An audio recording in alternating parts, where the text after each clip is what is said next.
Assalamualaikum warahmatullahi wabarakatuh. Jadi kita mulai saja mengenai bab 7, yaitu konsumsi dan investasi.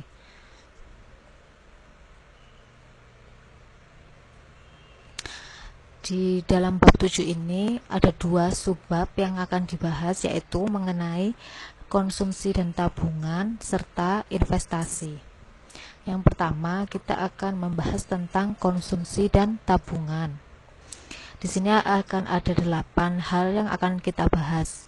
Yang pertama adalah pengertian dari konsumsi dan tabungan, fungsi konsumsi dan tabungan, perhitungan fungsi konsumsi dan tabungan, menggambar grafik fungsi konsumsi dan tabungan, membahas tentang MPS dan APS, serta hubungan antara MPC dengan MPS, APC dengan APS, dan kita bahas sedikit kasus, maksudnya yaitu adalah bagaimana perhitungannya secara keseluruhan, dan yang terakhir faktor-faktor mempengaruhi tingkat konsumsi dan tabungan. Yang pertama, pengertian dari konsumsi. Konsumsi adalah sebuah aktivitas guna menghabiskan atau mengurangi nilai guna suatu barang. Jadi konsumsi itu memakai suatu barang. Contohnya, memakai baju, memakai sepatu, atau tas. Yang berarti melakukan kegiatan konsumsi barang yang tidak habis dalam sekali pakai. Kemudian, konsumsi merupakan fungsi dari pendapatan siap pakai. Maksudnya di sini kan kalau kita akan membeli kalau kita akan membeli suatu barang, kita akan membutuhkan pendapatan atau uang atau gaji. Nah, jadi konsumsi itu merupakan fungsi dari pendapatan yang siap pakai. Nah, sedangkan pengertian dari pendapatan siap pakai itu sendiri adalah pendapatan setelah dikurangi pajak penghasilan. Jika konsumsi dikaitkan dengan tingkat pendapatan, maka semakin tinggi tingkat pendapatannya, maka juga akan semakin tinggi konsumsi seseorang. Itu mutlak sepertinya. Jadi kalau pendapatannya tinggi, itu mempengaruhi tingkat konsumsinya juga tinggi. Nah, kemudian pengertian tabungan. Tabungan ini adalah sisa pendapatan setelah dikurangi untuk konsumsi. Nah, jadi kan pendapatan siap pakai itu adalah pendapatan setelah dikurangi pajak penghasilan. Kemudian tabungan itu adalah pendapatan siap pakai dikurangi dengan konsumsi. Nah, akan menghasilkan tabungan. Nah, karena pola konsumsi masyarakat tidak akan menghabiskan pendapatannya untuk dikonsumsi. Jadi maksudnya pasti seseorang itu pada umumnya tidak akan menghabiskan pendapatannya. Jadi sebagiannya akan ditabungkan. Kemudian untuk fungsi, maksudnya di sini adalah persamaan. Fungsi konsumsi menunjukkan hubungan antara tingkat konsumsi dengan tingkat pendapatan, di mana C adalah tingkat konsumsi masyarakat, A adalah besarnya konsumsi pada saat pendapatan nasional sebesar 0 atau dikenal dengan sebutan konsumsi otonom. Sedangkan Y adalah pendapatan masyarakat, dan B adalah MPC, yaitu angka yang menunjukkan besarnya marginal propensity to consume, yang bermaksud angka perbandingan antara besarnya perubahan konsumsi dengan besarnya perubahan pendapatan nasional. Jadi untuk mencari B itu harus mencari MPC, karena B sama dengan MPC. Kemudian fungsi tabungan. Fungsi tabungan ini menunjukkan hubungan antara tabungan dengan tingkat pendapatan. di mana rumusannya adalah S sama dengan Y min C. Y itu tadi kan pendapatan, S itu dari kata saving, yaitu tabungan, dikurangi C itu consumption, berarti itu tingkat konsumsi. Nah, jika kedua fungsi C sama dengan A plus BY dan S sama dengan Y min C, akan didapatkan fungsi tabungan seperti di bawah ini, yaitu bisa menggunakan rumus S sama dengan min A plus 1 min B dikali Y.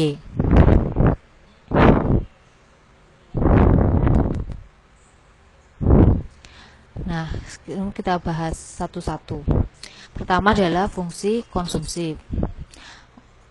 Nah, fungsi konsumsi ini kita lihat pada tabel 7.1 itu diketahui di 7 tabel 7.1 ada titik kondisi pendapatan, konsumsi, dan tabungan. Misalkan kita ambil contoh titik B dan titik D. Titik B itu pendapatannya sebesar 150, C-nya konsumsinya 285, S-nya saving atau tabungannya min 135. Sedangkan titik D yaitu Y sama dengan 450, C sama dengan 495, dan S sama dengan min 45. Nah, ini kenapa dibutuhkan dua titik? Karena untuk mencari B atau yang sama dengan B sama dengan MPS itu rumusnya adalah C per Y, C per Y. Jadi harus menggunakan dua titik di sini.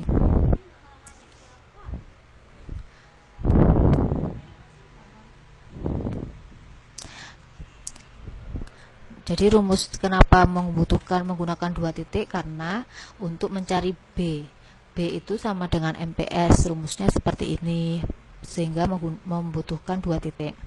Nah, sekarang kita masukkan dari yang C2 itu berarti yang titik D, kemudian C1 itu titik B.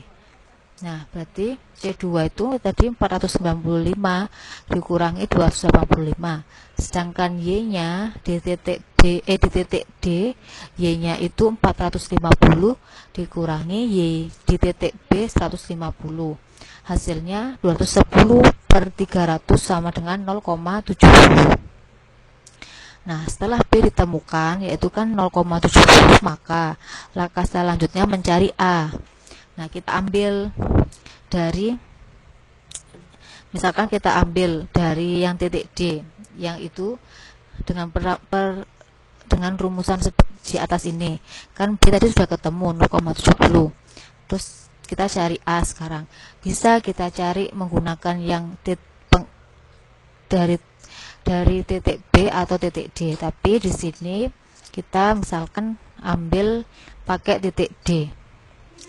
Nah, berarti kalau titik D, C-nya tadi kan di titik D itu 495. Nah, diletakkan di sini sama dengan A. B-nya ini kan hasilnya 0,70. Diletakkan di sini. Y-nya titik D itu 450. Nah, jadi 0,70 dikali 450 dikali 450 ini hasilnya min 315.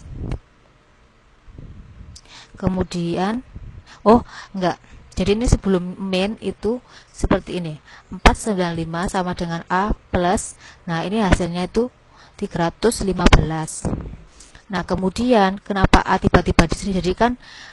Jadi A-nya ini sebenarnya tetap di sini. Terus ini kan plus 315 itu pindah ke sini jadi min. Nah, supaya mudah, daripada A-nya di sini ditaruh di sini, jadi 495 min 315 sama dengan 180.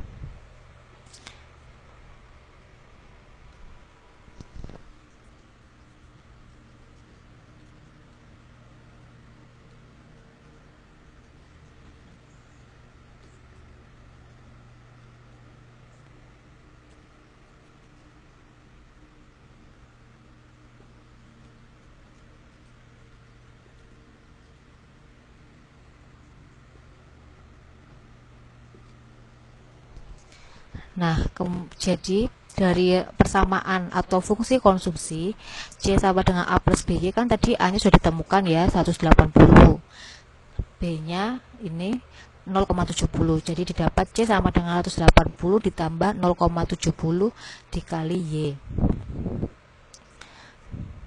Nah, kedua fungsi tabungan sama, kita ambil contohnya titik B dan D. Nah, mencari fungsi tabungan ini rumusnya seperti tadi, kita pakai rumus yang kedua antara penggabungan fungsi dari penggabungan fungsi konsumsi dan fungsi tabungan, yaitu S min A plus 1 min B dikali Y. Nah, 1 min B ini sama dengan MPS. Untuk mencari fungsi S, kita perlu mencari MPS terlebih dahulu. Jadi S2 min S1. Nah, S2 ini berarti kan yang titik D. Titik D ini kan min 45, ditaruh ke sini. Kemudian dikurangi dengan kan ini sesuai ini S2 min S1. Karena S1 itu min 135, maka diberikan kurung. Kemudian Y2 min Y1. Y2 itu kan titik D 450 dikurangi Y1 berarti titik B 150. Nah, sama dengan min 45, kalau min dikali min hasilnya plus, jadi min 45 ditambah 135 hasilnya 90. 450 dikurangi 150 hasilnya 300. 90 dibagi 300 hasilnya 0,30. Nah, setelah MPS ditemukan sebesar 0,30, maka selanjutnya mencari A. Nah, MPS ini kan sama dengan yang ini. Maka kita gunakan rumus yang awal ini, S-nya, nah kita ambil yang titik D. S-nya kan min 45. Min 45 sama dengan min A plus MPS yang kita dapatkan adalah 0,30 dikali 450. Nah, 0,30 dikali 450 itu hasilnya 135. Nah, karena ini min dan min, supaya hasilnya jadi positif, jadi ditukar posisinya. Min A ke sini, min A ini ke sebelah kiri jadi plus, min 45 pindah ke sisi kanan jadinya plus.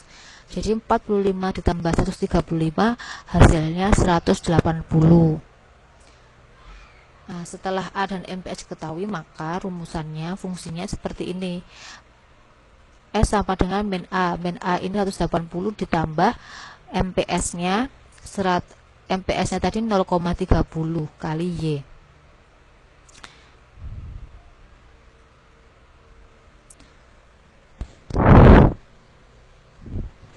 Kemudian grafik fungsi konsumsi dan tabungan. Nah, tadi kan kita sudah menghitung. Nah, ini Y min C ini namanya, nah ini titik E disebut dengan break even point atau kondisi ketika semua pendapatan habis dikonsumsi. Dengan kata lain, tabungannya itu 0. Jadi pendapatannya itu habis, jadi digunakan untuk konsumsi semua, untuk beli-beli barang semua, sehingga dia tidak ada tabungan. Maka di sini 0 0. Jadi garisnya seperti ini, 45 derajat, yang menunjukkan tingkat pendapatan sama dengan besarnya konsumsi karena tidak ada tabungan. Nah, kalau semakin ke bawah ini berarti dia di bawah 0 berarti enggak di saving, berarti enggak nabung. Kalau ke atas ini berarti menabung. Nah, ini kan savingnya kan hasilnya min 180. Nah, ini berarti kalau di bawah ini berarti di saving. Kalau yang ini 180 plus 0,70 berarti saving. Nah, kalau besarnya 600 ini adalah titik E yang tadi. Jadi Y-nya itu pendapatannya itu 600. C ini konsumsinya juga 600. Nah, maka 0, nggak ada savingnya. kan 600 ketemu 600, jadi tarik gasnya mulai 0 sebesar 45 derajat.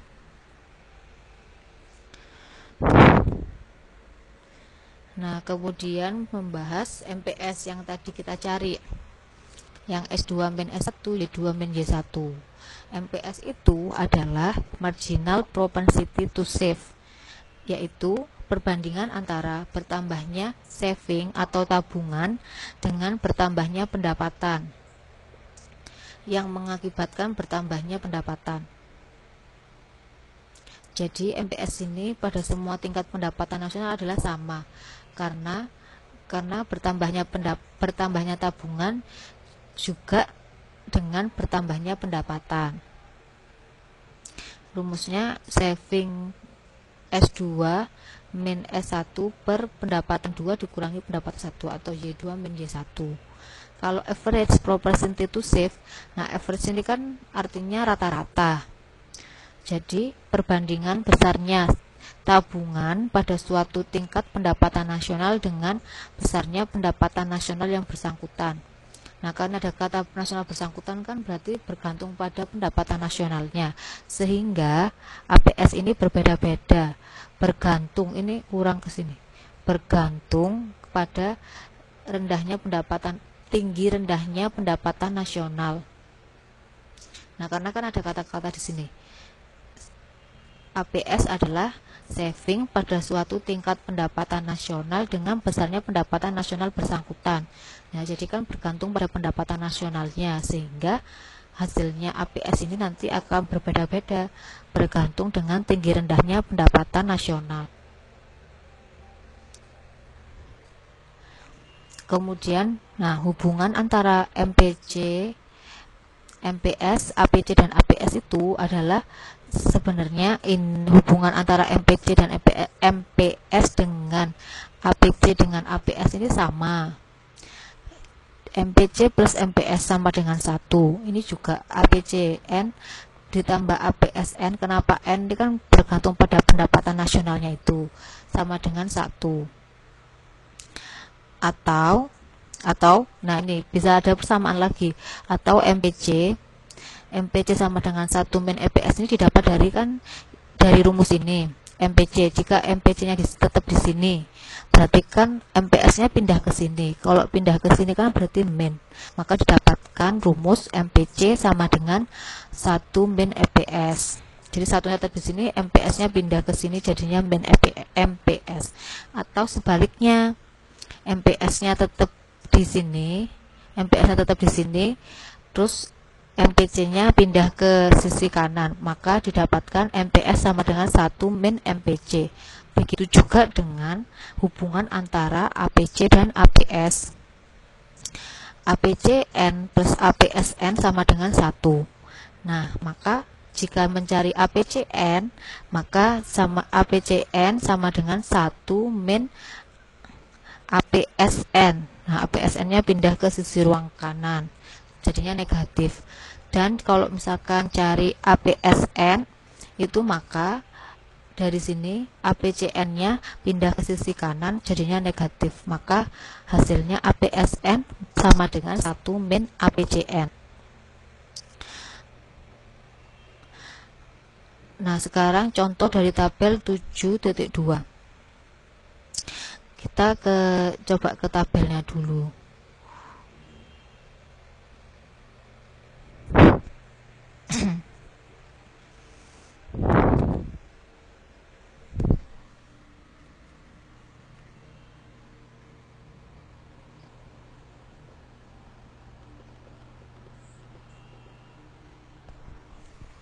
Nah, ini tabel 7.2. Tabel 7.2 ini kan yang kita cari tadi, MPC-nya sama dengan 0,70, MPS-nya 0,30. Kenapa sama? Sesuai tadi yang sudah dijelaskan.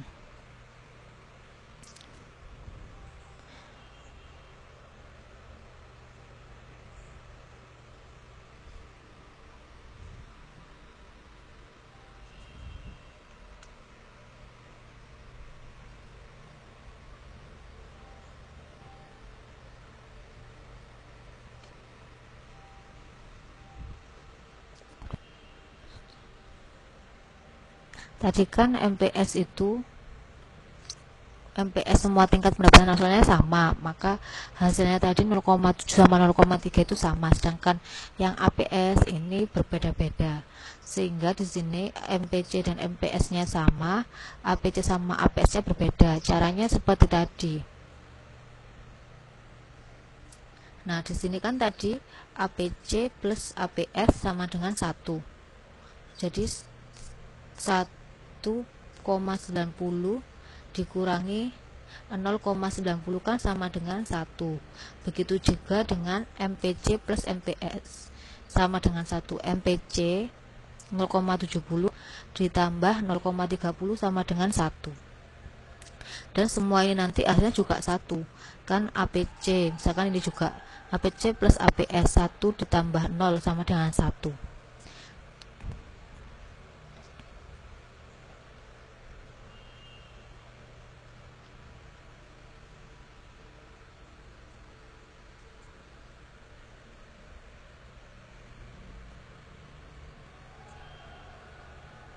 Nah, ini contoh kasusnya. Contoh kasusnya ini C sama dengan APCN min MPC dikali YN plus MPC. Misalkan diketahui tingkat pendapatan nasional per tahunnya, kita mulai dari atas.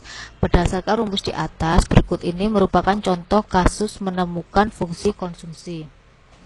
Jika diketahui data tingkat pendapatan dan tingkat konsumsi suatu masyarakat sebagai berikut. Pada tingkat pendapatan nasional per tahunnya sebesar Rp750 miliar rupiah.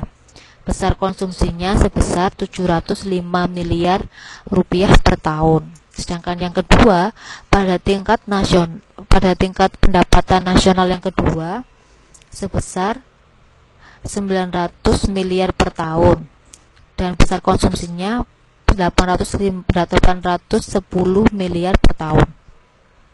Nah, yang ditanyakan adalah carilah fungsi konsumsinya dan carilah berapa besar tingkat pendapatan nasional pada kondisi break even point, yaitu kondisi break even point tadi di mana pendapatan sama dengan konsumsi.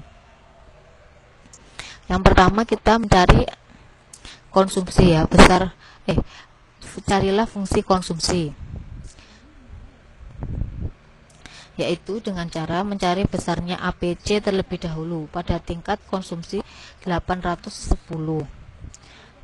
Nah, ini APC 810 sama dengan C 810 per Y 900.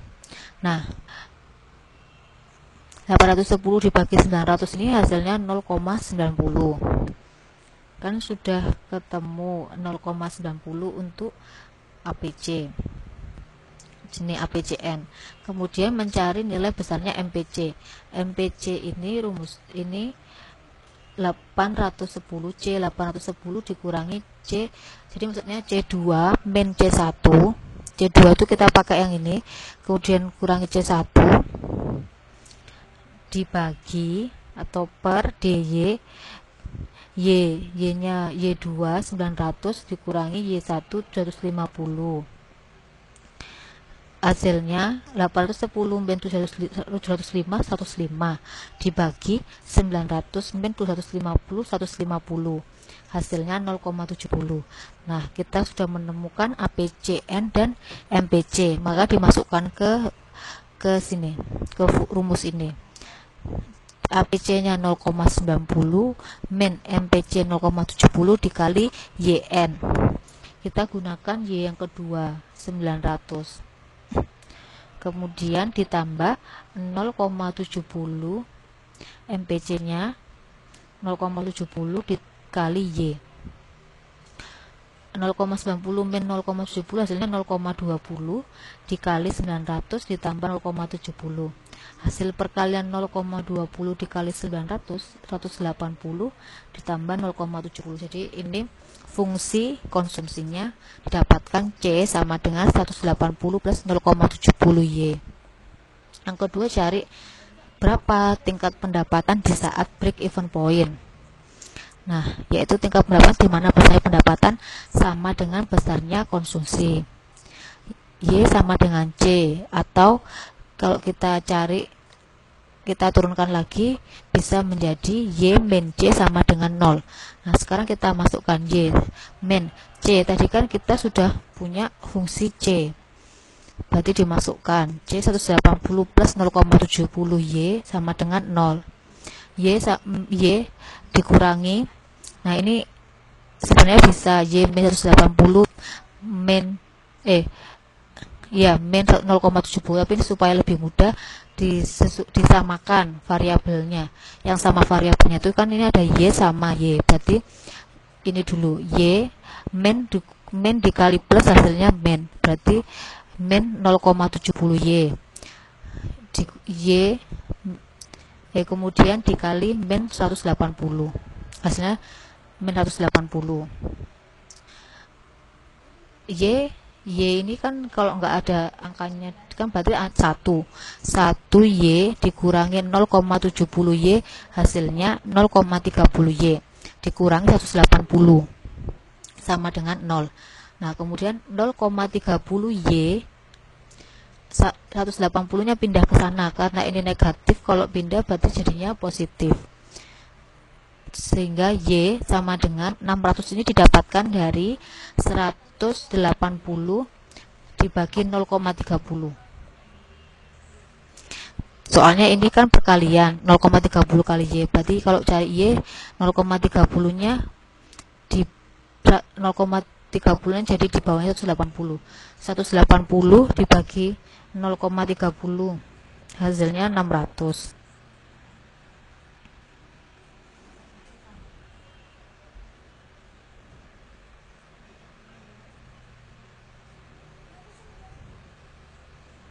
Ya, jadi harus 80 dibagi 0,30 hasilnya 600. Sehingga dari kasus di atas disimpulkan bahwa dengan fungsi konsumsi C sama dengan 180 plus 0,70 Y dan tingkat pendapatan break even point sebesar 600 miliar. Jadi sebesar 600 miliar itu menghasilkan break even point atau Y sama dengan C. Jadi nggak ada savingnya atau S. Nah, kemudian yang terakhir dari pembahasan konsumsi dan tabungan itu adalah faktor-faktor yang mempengaruhi tingkat konsumsi dan tabungan. Yang pertama adalah distribusi pendapatan nasional. Soalnya kan tadi semua rumus-rumusnya berhubungan dengan pendapatan nasional. Jika distribusi pendapatan masyarakatnya semakin merata, maka semakin tinggi pengeluaran konsumsi masyarakat tersebut. Tadi kan secara umum tingkat pendapatan semakin tinggi, maka konsumsinya pun juga semakin tinggi. Yang kedua adalah kekayaan masyarakat dalam bentuk alat liquid. Alat liquid itu berarti sudah dicairkan, seperti uang. Semakin banyak alat liquid yang ada dalam masyarakat, maka tingkat pendapatannya yang sama akan ada kecenderungan jumlah pengeluaran konsumsi akan lebih besar daripada alat liquid dalam masyarakat sedikit. Jadi kalau semakin banyak alat liquid itu contohnya ya paling mudah uang, karena gampang dicairkan kan. Jadi itu kalau semakin banyak atau semakin tinggi, maka semakin tinggi pula tingkat konsumsinya. Yang ketiga, pendapatan akan diterima di masa yang akan datang. Pendapatan yang akan diterima di masa datang ini berpengaruh pada besarnya pengeluaran konsumsi masa sekarang. Semakin besar pendapatan yang akan diterima di masa yang akan datang, maka akan semakin besar pula pengeluaran konsumsinya. Dan sebaliknya. Biasanya kan pendapatan yang diterima di masa yang akan datang, misalkan diperkirakan besar, nah berarti kan juga akan meningkatkan konsumsinya juga. Dan sebaliknya, nanti di masa datang pendapatannya kecil, ya berarti juga merencanakan konsumsinya juga direndahkan, karena pendapatannya di masa datang itu kan rendah. Kemudian jumlah penduduk. Jumlah penduduk ini berpengaruh pada pengelolaan konsumsi suatu masyarakat. Suatu perekonomian yang penduduknya relatif banyak, pengeluaran untuk konsumsinya pun akan lebih besar daripada perekonomian yang jumlah penduduknya sedikit. Jadi kalau jumlah penduduk ini pengaruhnya pada konsumsi. Jika penduduknya semakin banyak, konsumsi masyarakatnya pun juga semakin banyak. Kemudian pendapatan tertinggi yang pernah dicapai pada masa lampau. Pengeluaran konsumsi masyarakat juga dipengaruhi oleh tingkat pendapatan tertinggi yang pernah dicapai pada masa lampau. Kemudian harapan masyarakat akan adanya perubahan harga. Nah, jika diperkirakan harga akan naik, maka masyarakat akan menggunakan uangnya untuk membeli barang dan jasa, sekalipun pendapatan masyarakat tidak berubah. Dengan demikian, fungsi konsumsi akan bergeser ke atas, terutama untuk konsumsi-konsumsi yang sangat dibutuhkan atau konsumsi pokok. Kalau konsumsi pokok kan jika diberikan harga akan naik, masyarakat akan tetap menggunakan uangnya untuk membeli barang pokok tersebut. Kemudian struktur pajak. Pajak ini bersifat progresif, dapat menyebabkan kenaikan fungsi konsumsi. Progresif itu secara progresif.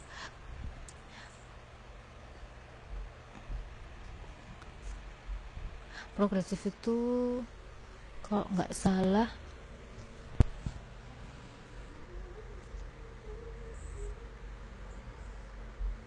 sebentar, progresif.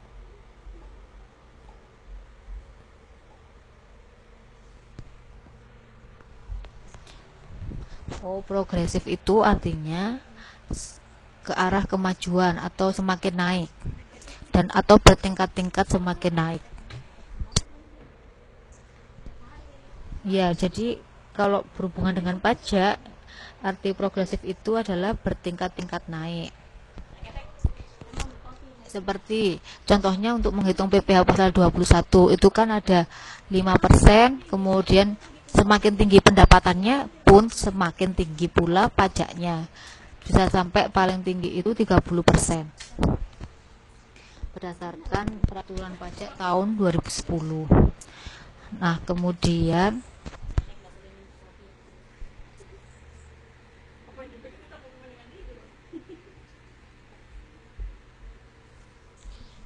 sikap masyarakat terhadap kehematan.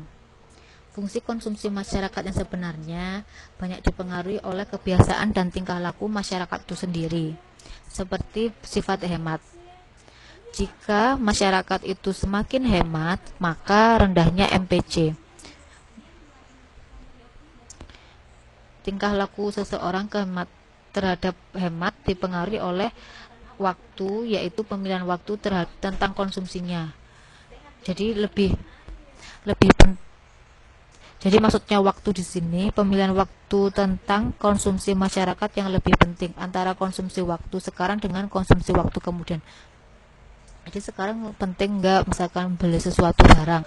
Nah, kalau nggak penting lebih baik ditabung. Kemudian berikutnya selera. Perbedaan selera masyarakat dalam berkonsumsi akan berpengaruh juga terhadap fungsi konsumsinya. Bila masyarakat memiliki selera yang menurun dalam konsumsi, maka fungsi konsumsi jangka pendek pun juga akan bergeser ke bawah. Kemudian faktor sosial ekonomi. Faktor sosial ekonomi ini ada misalkan umur, pendidikan, jenis kelamin, pekerjaan, keadaan keluarga, dan lain-lain.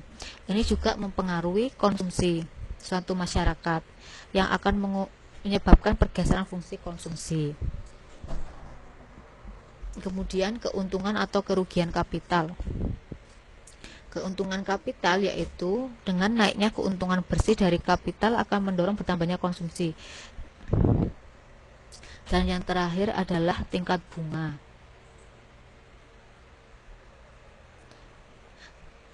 Tingkat bunga ini akan berpengaruh terhadap besarnya tingkat konsumsi. Semakin tinggi tingkat bunga akan cenderung mengurangi besarnya tingkat konsumsi masyarakat. Tingkat bunga ini bisa juga seperti menabung di bank, itu kan juga ada bunganya. Semakin tinggi tingkat bunganya cenderung mengurangi besar tingkat konsumsi masyarakat. Sedangkan atau sebaliknya, semakin rendah tingkat bunga akan cenderung menaikkan tingkat konsumsi masyarakat. Nah, itu tadi membahas tentang konsumsi dan tabungan. Kemudian di subbab yang kedua ini mengenai tentang investasi. Investasi, kita akan bahas 5 hal tentang investasi, yaitu pengertiannya. Terus investasi itu digolongkan menjadi tiga kelompok investasi. Kemudian kita akan membahas tentang konsep nilai waktu dari uang, yaitu ada net present value atau future present value. Kemudian ada MEC dan MEI, dan yang terakhir faktor-faktor apa yang mempengaruhi pengeluaran investasi. Nah, yang pertama kita akan membahas tentang pengertian investasi. Investasi, kalau misalkan secara umum diartikan sebagai pembelian saham atau menanamkan saham terhadap suatu perusahaan. Saham atau surat berharga itu berupa kertas. Jadi saham perusahaan itu dijual ke masyarakat atau antar perusahaan berupa kertas. Jadi misalkan saya itu membeli berapa persen saham dari perusahaan A. Nah, nanti untung dari perusahaan A itu saya akan mendapatkan untung dari perusahaan A sebesar persentase saham yang saya beli dari perusahaan A. Tapi secara ekonomi, investasi itu tidak berarti hanya pembelian surat berharga. Nah, di sini investasi adalah pengeluaran yang ditunjukkan untuk menambah atau mempertahankan persediaan modal atau persediaan kapital. Atau secara mudahnya, pengertian investasi, nah ini yang seperti yang saya jelaskan. Investasi secara ekonomi berbeda dengan pengertian pada umumnya. Jika pada umumnya investasi adalah pembelian surat berharga seperti saham, obligasi. Kalau obligasi itu lebih ke hutang. Namun secara ekonomi investasi ini adalah pembelian barang atau jasa. Tapi pembelian surat berharga itu juga bisa diartikan investasi secara ekonomi jika setelah seseorang itu membeli surat berharga, kemudian hasil untungnya itu digunakan untuk membeli, ya berarti membeli surat berharga, kemudian mendapatkan pendapatan dari keuntungan menjual surat berharganya itu, maka hasil dari keuntungannya itu dibelikan untuk membeli barang, itu pengeluarannya ini dinamakan investasi. Jadi intinya investasi itu secara ekonomi adalah pengeluaran untuk menambah atau mempertahankan persediaan modal. Jadi misalkan untuk membeli suatu barang. Kemudian investasi digolongkan menjadi menjadi 4. Pertama, investasi tetap. Investasi tetap ini adalah investasi yang dilakukan oleh perusahaan yang terdiri dari pengeluaran perusahaan untuk pembelian mesin, perlengkapan, bangunan dan bangunan yang bersifat tahan lama. Dan tadi kan investasi kan artinya pengeluaran untuk menambah suatu modal. Nah, jadi misalkan suatu perusahaan ini melakukan investasi tetap, yaitu membeli mesin untuk produksi. Nah, itu kan akan menambah manfaat, menambah modalnya. Karena kan nanti dari produksi kemudian dijualkan akan mendapat keuntungan dan bisa menambah modal. Kemudian yang kedua adalah investasi untuk perumahan, khususnya rumah tempat tinggal.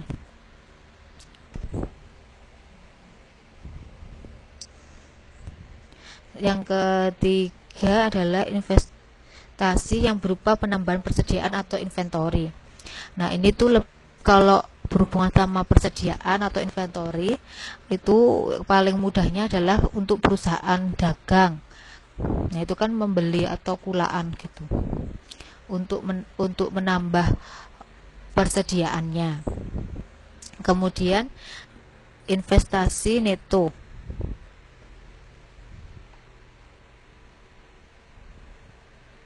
Investasi neto atau investasi bersih yaitu semua tambahan barang-barang modal selama periode tertentu yang benar-benar baru.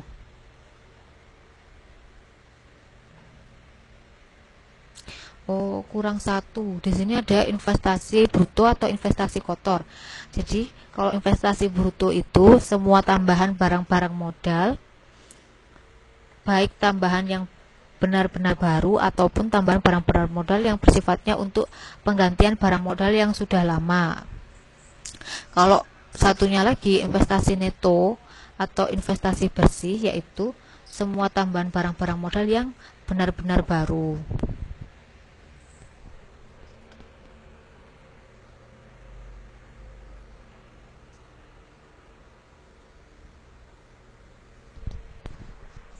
Nah, kemudian konsep nilai waktu dari uang atau present value of money.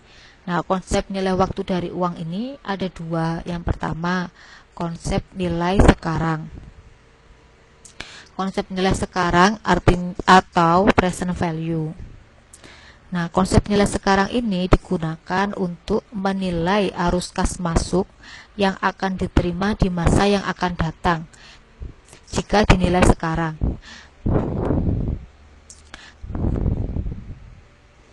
Pengertian lainnya yaitu menghitung nilai sekarang untuk return atau pengembalian yang akan diterima di waktu yang akan datang. Jadi maksudnya masih yang akan datang, masih yang di depan itu dihitungnya sekarang. Jadi makanya di sini kan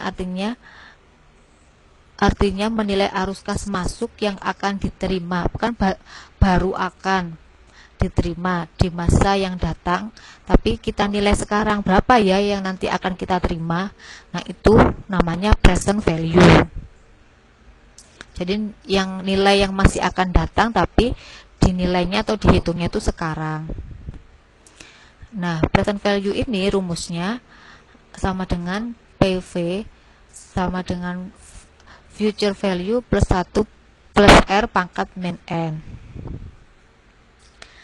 Nah, yang kedua adalah konsep nilai mendatang, yaitu future value. Konsep nilai mendatang atau yang akan datang digunakan untuk menilai dana dimiliki saat ini bila dihitung di masa yang akan datang. Nah, ini sebaliknya. Jadi menghitung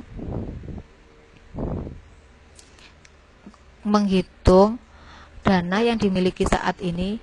Jadi kalau misalkan sekarang ini yang aku punya ini kira-kira yang akan datang itu berapa ya nilainya gitu, yang untuk kedepannya itu berapa. Tapi kalau yang tadi present value itu yang baru akan diterima atau yang akan datang itu kalau dinilai sekarang, misalkan kita akan terima uang, misalkan anggap aja awal tahun 2017. Nah, itu kalau dinilai di tahun 2016 tuh nilai uang yang diterima tahun 2017 tuh berapa, itu present value. Nah, tapi kalau future value atau konsep nilai yang mendatang yaitu dana yang sekarang 2016. Dana yang 2016 ini, uang yang 2016 tuh kalau di tahun 2017 tuh kira-kira berapa gitu. Jadi yang kita punya sekarang dinilai untuk yang akan datang itu berapa, itu future value. Kalau present value sebaliknya, yang tahun 2017 atau yang akan datang itu kalau dinilai sekarang itu berapa. Nah, rumusnya kebalikannya. Jadi kalau tadi PV sama dengan FV 1 plus R min N. Kalau yang future value sama dengan present value dikali 1 plus R min plus 1 plus 1 plus R pangkat N. Oh, kalau yang tadi 1 plus R pangkat min N.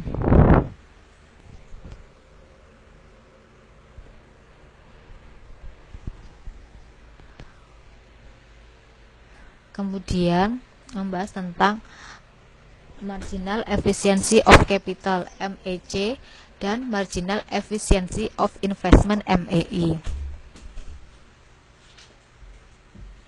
Di dalam investasi,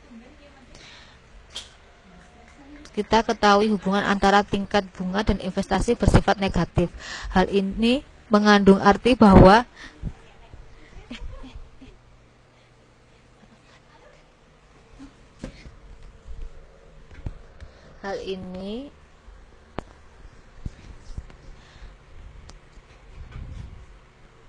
jadi kan investasi tadi kita ketahui hubungan antara tingkat bunga dan investasi bersifat negatif. Hal ini mengandung arti bahwa semakin tinggi tingkat bunga, semakin rendah juga tingkat investasinya. Sebaliknya, semakin rendah tingkat bunga, maka akan semakin tinggi tingkat investasinya. Jadi, kenapa seperti itu? Kan seorang investor atau orang yang mau menginvestasikan uangnya akan melihat atau mempertimbangkan hasil yang akan diperolehnya dan resikonya. Jika dikaitkan dengan tingkat bunga yang berlaku, misalkan tingkat bunga pasar, investor akan melihat bunga deposito sebagai salah satu alternatif menanamkan uangnya dengan hasil tertentu dan pengennya resikonya itu nol. Jadi kan semuanya itu pasti apapun itu inginnya kan yang untung, yang tingkat bunganya rendah terus nggak beresiko dan mendapatkan hasil yang diinginkan. Nah, sehingga di sini kita menggunakan MEC dan MEI. Kurva MEC ini merupakan kurva yang menunjukkan hubungan negatif antara investasi dan tingkat bunga, di mana diasumsikan pertimbangan investor hanya perbandingan antara besarnya hasilnya dan tingkat bunganya.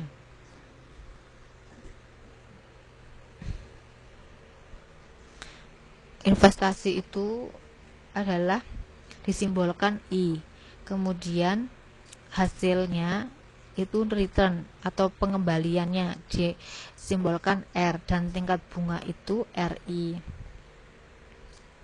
rate interest. Faktor-faktor lain yang mempengaruhi investasi itu diabaikan. Jadi kalau yang MEC itu yang diperhatikan adalah investasi, I, tingkat bunga RI, serta hasilnya return, perbandingan antara berapa besarnya hasil R.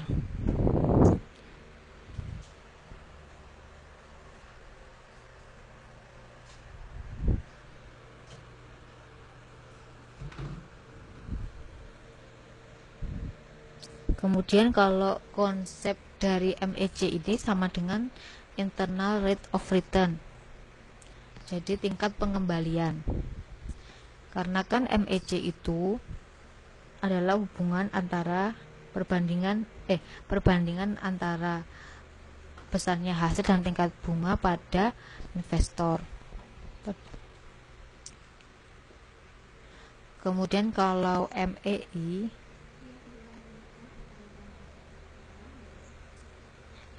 ini berkaitan dengan permintaan barang-barang kapital bagi suatu perusahaan, dengan anggapan bahwa penerimaan aliran kas dari proyek investasi tersedia dan diketahui secara pasti oleh perusahaan.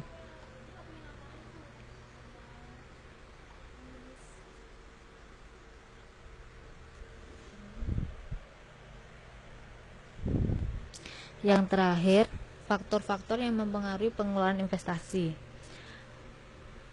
Yang pertama adalah tingkat suku bunga atau RI, rate interest.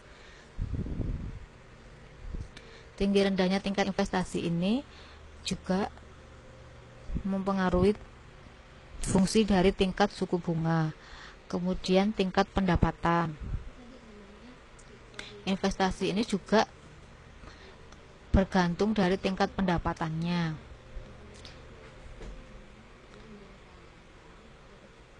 Kemudian populasi penduduk.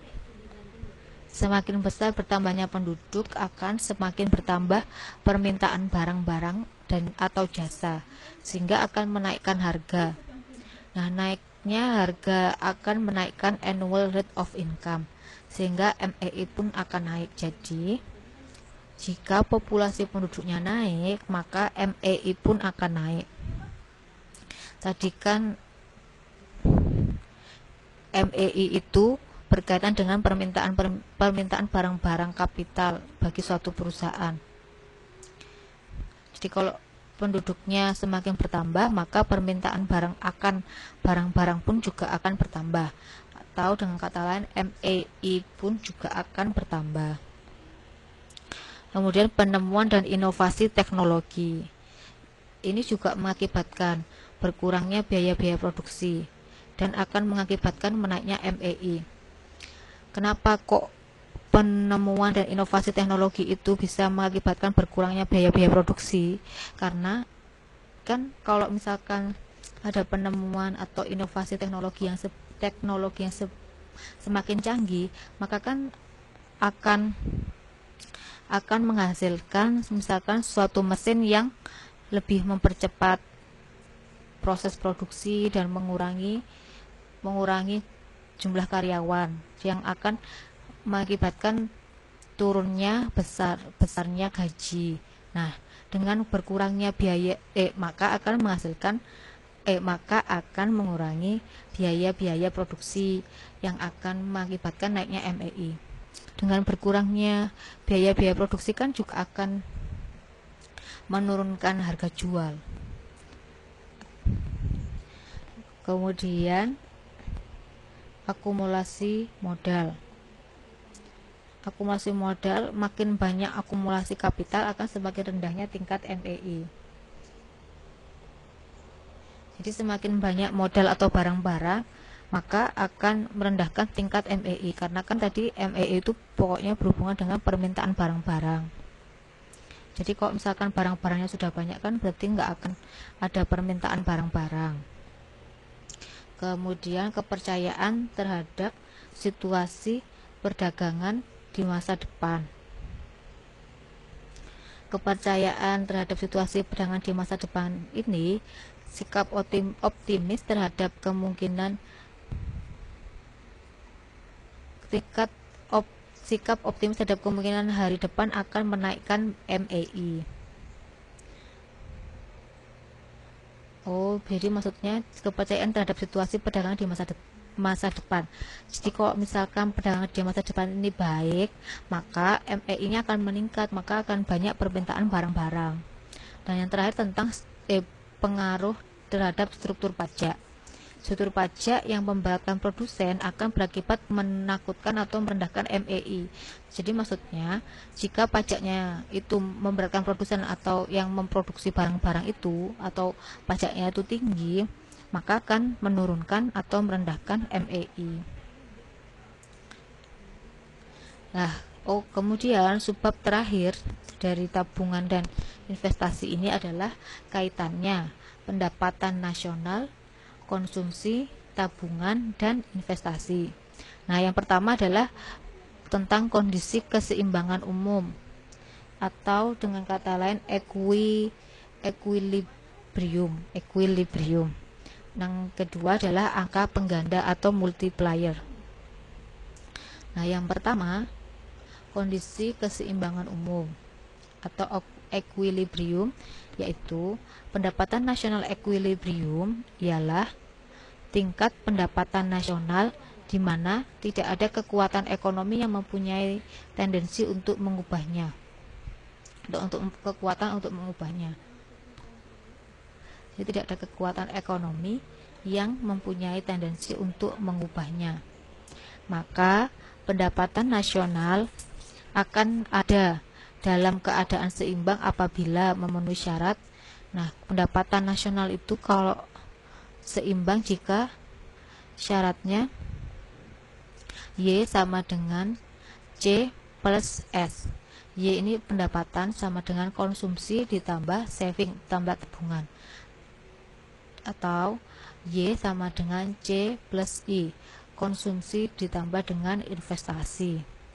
Dan pendapatan nasional akan mencapai equilibrium. Jadi pendapatan nasional akan ada dalam keadaan seimbang jika syaratnya Y sama dengan C plus S dan Y sama dengan C plus I. Dan pendapatan nasional akan mencapai equilibrium atau keseimbangan secara umum bila mana syarat tabungan akan sama dengan investasi, bila mana saving sama dengan investasi. Kemudian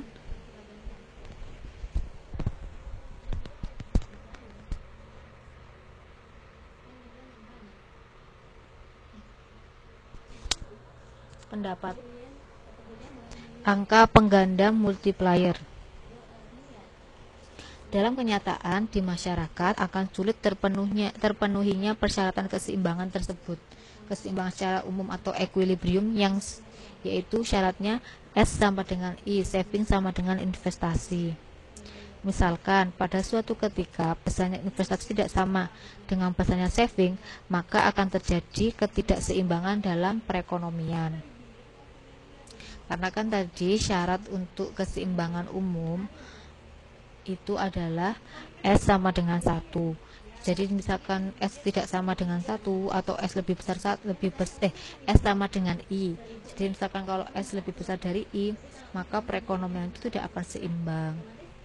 Nah, kemudian diperlukanlah peran angka pengganda atau multiplier, yaitu bilangan dengan mana investasi harus kita kalikan apabila kita ingin mengetahui besarnya perubahan pendapatan nasional equilibrium yang baru yang diakibatkan oleh adanya perubahan investasi.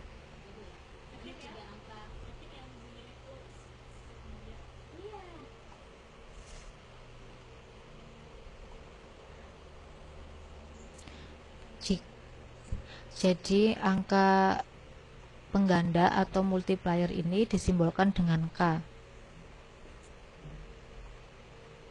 Untuk angka pengganda ini bisa berupa angka pengganda investasi, angka pengganda government expenditure, atau angka pengganda pajak dan lainnya yang mempengaruhi investasi.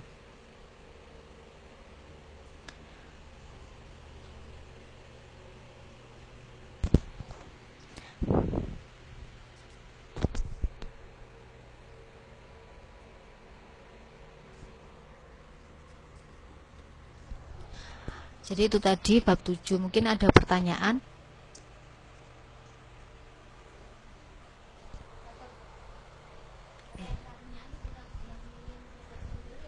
Oh iya Bu Susi, monggo. Oh ini maksudnya jadi gini. Kan kemarin kan bab 6 itu kan juga cukup banyak. Nah, jadi kan saya juga belum sempat membahas tentang bab 6. Pilihan ganda tentang bab 6. Jadi untuk pertemuan berikutnya saya akan memberikan jawaban dari pilihan ganda bab 6. Tapi sekarang ibu-ibu ada tugas yaitu mengerjakan Romawi 1. Ini maksudnya bukan halaman, salah ketik. Yaitu kerjakan Romawi 1 nomor. Kan itu ada 20 soal ya. Pilihan gandanya kan ada 20 soal. Nah, silahkan dikerjakan halaman 1 sampai 10 nomor 1 sampai 10 saja.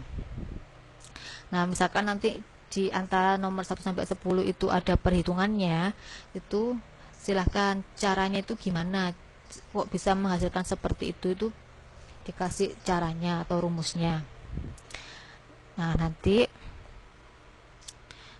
minggu depan atau kalau sudah selesai itu bisa misalkan nanti kan kerjakan pakai kertas di foto atau langsung diketik di Microsoft Word, itu langsung dikirimkan ke email atau ke line. Nah, insya Allah minggu depan saya akan memberikan jawaban Romawi 1 pada bab 6 dan jawaban Romawi 1 nomor yang berikutnya 11 sampai 20 di pertemuan berikutnya.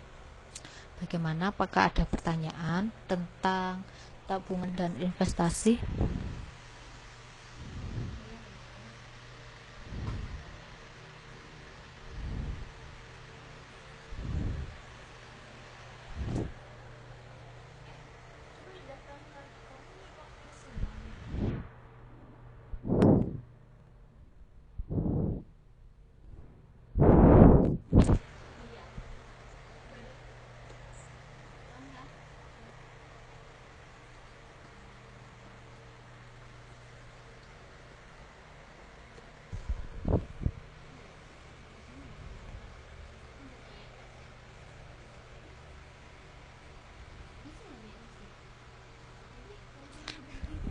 Jika nggak ada pertanyaan, nanti kita ketemu lagi di pertemuan berikutnya.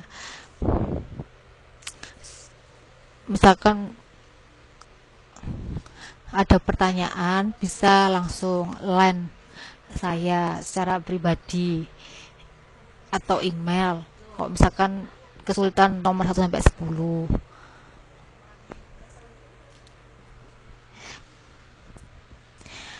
Baik, kalau begitu terima kasih banyak buat semuanya.